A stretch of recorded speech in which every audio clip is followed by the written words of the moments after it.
Let's eat meat. Marrow, tenderized steak, and I want to talk about your taste buds on the carnivore and specifically lion diet. Let's go! Eat your fatty meat, drink your water. Let's get these into the warming pan, and you'll see almost immediately it starts to go a little bit golden. If you let it go too golden for too long, then it will render into the pan and you won't have it in this more solid form. Put a bag down so that we can collect all the lovely bones, and those go to the local dogs. I've turned off the heat because I didn't want it to be too hot. I'm not digging into, when you can hear it crunching, I don't dig into that because then you get these little splinters of bone. You can see how they're already going nice and jelly-ish. Get it into there. I'll leave a little bit just to create some nice oil in the pan. And let's get these guys. I like to pull it apart a little bit. You can see where I've just let my butcher run it through once. Sometimes I run it through twice and then you can almost see through it. But for now, I just want to seal it. The oil has to be really deep, otherwise it sticks to the pan. The third one seared nicely. This will last me for the rest of the day. I will eat something else as well, but this is breakfast. Let's get this piece of meat back in there. Let's grab a couple of pieces of marrow and hoy those in. Let's go. I am so hungry. This is going to be so good. And for salt, I just have a little bit of a mixture next to the stove. Right. Let me tell you how this tastes. You know what I love to do is just press it right into the pan. And for some reason, that really gives the meat, oh, look at that. And now I'm going to turn the heat off because the meat is going to continue to cook. Oh, look at this. That is a little splinter of marrow. Oh, look at that golden goodness. You see, it's the marrow that makes it. All right, let's have a little bite. Is it good? We're going to see. Okay. All right. Now we need to talk. I know that when you think about starting the carnivore diet, you think about all the things you're going to be missing. Let me just chew this first. Okay, I better have a few bites and I'll be back. No, I know. Okay, wait.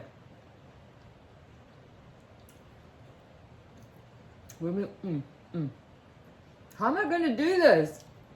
I want to talk to you, but I want to eat.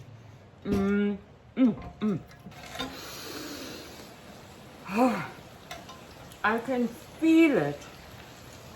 Meat is medicine. For me, meat is medicine.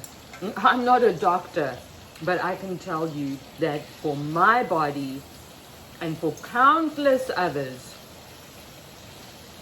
meat is the medicine that we were missing our entire lives.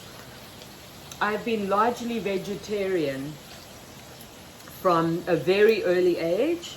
I always had stomach problems. Always. Come look closer. Can you hear the rain? I always had stomach issues. My whole life I had stomach issues. After almost every meal, my stomach would be distended.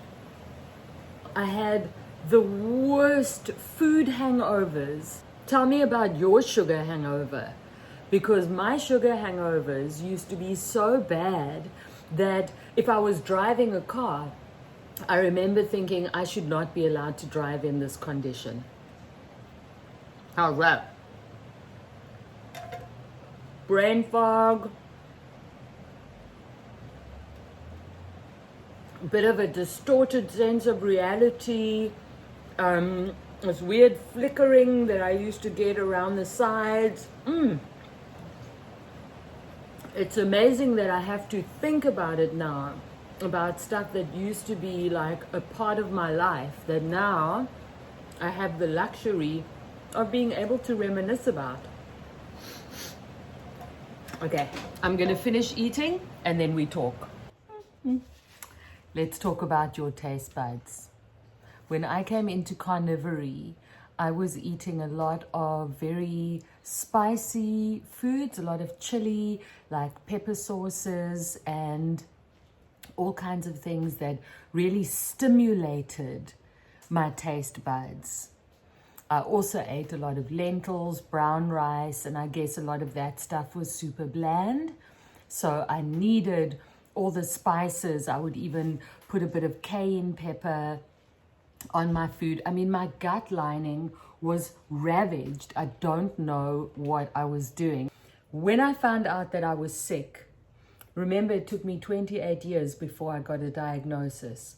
So when I finally got that diagnosis, I immediately knew that it was time to heal myself with diet. But because of all the kinds of foods that I'd been having up until then, there was that echo in my mind of, this is going to be boring. At that point, I'd been experimenting for 3 months with what's called the AIP, autoimmune protocol. I was starting to make a whole lot of sauerkraut, carrots, I did cabbage, I did mushrooms, and 1 or 2 other vegetables. When I knew that I was going to go lion diet, carnivore diet, lion diet, my first thought was, this is so boring. What I've just learned to pickle all of these things. I've got a cupboard full of jars closed with it's just salt water, right? Salt water and all these different vegetables. And I always love the way it all looks. I used to have a kitchen garden always, which had lentils sprouting, chickpeas sprouting. I couldn't understand over years and years and years. I'm eating so healthily. I'm eating all the vegetables. I'm eating the fruits. I'm not having any sugar unless it's from raisins, dates, berries.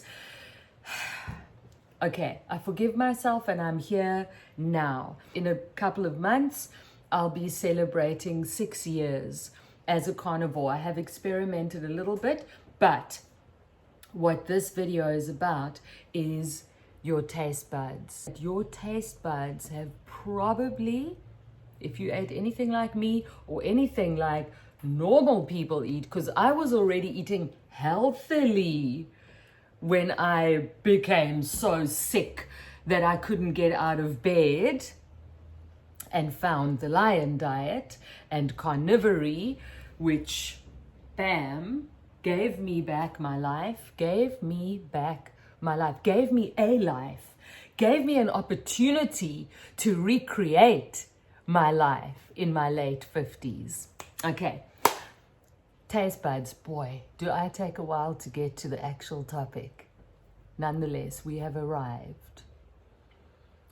It didn't take that long before my taste acclimatized, before the sensationalistic flavors that I was used to having up until then, including alcohol,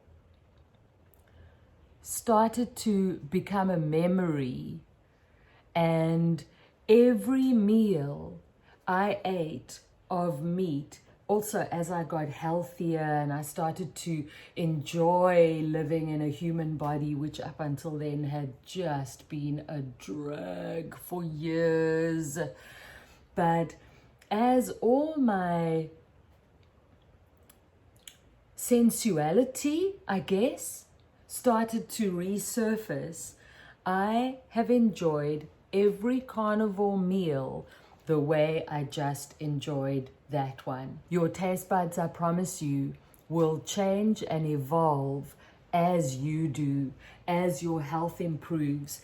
And if you can stick to this 30 days, 60 days, 90 days. By that stage, you will have seen all the different improvements, and one of them is going to be sugar addiction, because that's what's going on with your taste buds. Look at any tin. If you are eating out of tins, turn that tin. I don't care what it says on the front of any food product.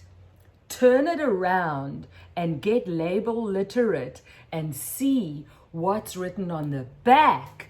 And O's, anything with an O's, maltose, dextrose, glucose. I meant to say sucrose, but yes. Any of those O's means sugar, and it's designed to pull your taste buds in.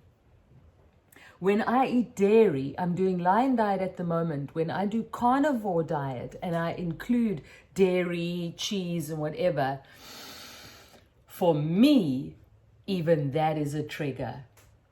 If I buy myself a thing of sour cream, I'm not going to have it like a condiment, eat it like a lady, have a little bit here and there and let it last me 4 or 5 days while it's in the fridge.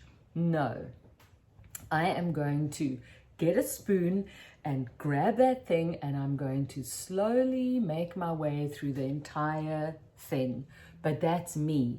You might be a moderator. I have to be an abstainer.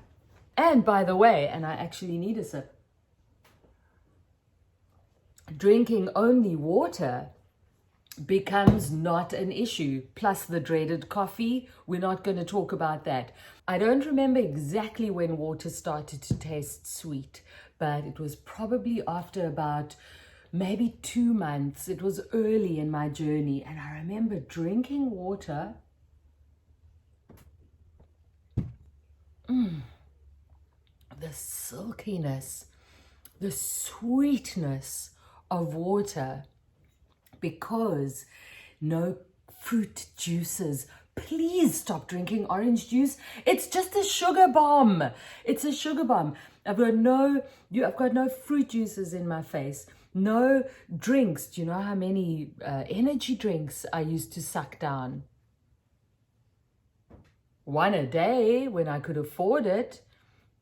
And also little sachets of that sugary, and you suck it out. Oh my God. When I say I used to live on caffeine and chemicals, you better believe eventually you are going to be doing exactly what I do. When you eat a plain piece of meat with fat and salt, you're going to be losing your mind. You're going to be losing your mind and gaining your health. And it might take a while. What are you doing with your time that's better? How many meals of the day are you hating yourself for? And maybe you're not, but I said that with conviction, because there's a good chance that you wake up every morning and you count over in your head the food you ate the day before that made you feel bad, put on weight, I can enumerate, made you lose energy, made your tummy. Baby, eat your fatty meat, drink your water. Consider me your meat mother. I'm here to help you with tips from my carnivore kitchen and a couple of rants. And that was one. You are going to see that the better you feel, the further in the rearview mirror are those sensationalist needs. Oh, I have to have something sweet. But I can't finish my meal unless it's finished with something sweet. I promise you'll get over it. Your tongue is going to be picking up the nuances of the meat. And more than that, I think for me, my body knows that meat is my medicine. And so when I put it in me, my whole body goes and just takes it in to every area.